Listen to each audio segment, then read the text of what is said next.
ஓம் சாந்தி. 8/7/2022. கேள்வி பதில் பார்க்கலாமா? முதல் கேள்வி, யாரிடம் அஞ்ஞானம் இருக்கிறது? யாரிடம் ஞானம் குறைவாக இருக்கிறதோ அவரிடம் அஞ்ஞானம்தான் இருக்கிறது. இரண்டாவது கேள்வி, நம்முடைய எதிரி யார்?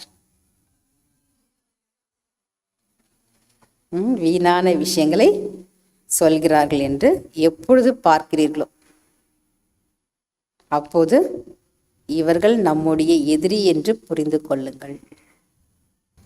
மூணாவது, யார் பாவ ஆத்மா? வீணான விஷயங்களை பேசுபவர்கள்தான் பாவ ஆத்மாக்கள். நான்காவது, சொர்க்கத்தின் ராஜாவாக மற்றும் நரகத்தின் ராஜாவாக எப்படி ஆகிறார்கள்? சொர்க்கத்தினுடைய ராஜாவாக படிப்பின் மூலமாக ஆகிறார்கள். நரகத்தின் ராஜாவாக தானம் புண்ணியத்தினால் ஆகிறார்கள். ஆனாலும் அவங்களுக்கு என்ன கிடைக்குது? அல்பகால சுகம்தான் கிடைக்கிறது. அஞ்சாவது கேள்வி, யார் மாஸ்டர் சர்வசக்திவான்?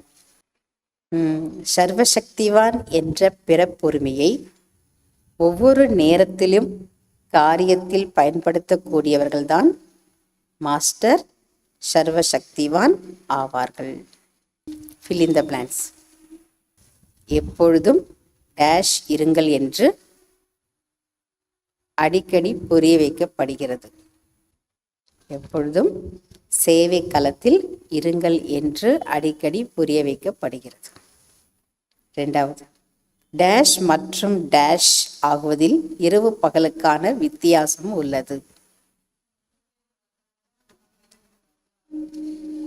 சொர்க்கத்தின் ராஜாவாக மற்றும் நரகத்தின் ராஜா ஆகுவதில் இரவு பகலுக்கான வித்தியாசம் உள்ளது.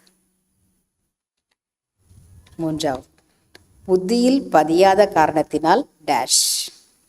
புத்தியில் பதியாத காரணத்தினால் தங்களுக்குள் வீணான விஷயங்களை அதிகம் பேசுகிறார்கள். நான்காவது, மாயையின் புயல் அதிகமாக வரும், ஆனால் டேஷ். கர்மேந்திரங்களினால் எந்த விகர்மமும் அல்லது பாவகர்மமும் செய்யக்கூடாது. அஞ்சாவது, டேஷ் ஆகாமல் டேஷ் ஆக முடியாது. பிராமணன் ஆகாமல் தேவதை ஆக முடியாது. எந்த ஒரு டேஷ் காரியமும் அனைவரின் டேஷ் மூலம் மட்டுமே சாத்தியமாகும். எந்த ஒரு மகான் காரியமும் அனைவரின் ஊக்க உற்சாகத்தின் மூலம் மட்டுமே சாத்தியமாகும். ஓம் சாந்தி. தேங்க்யூ பாபா.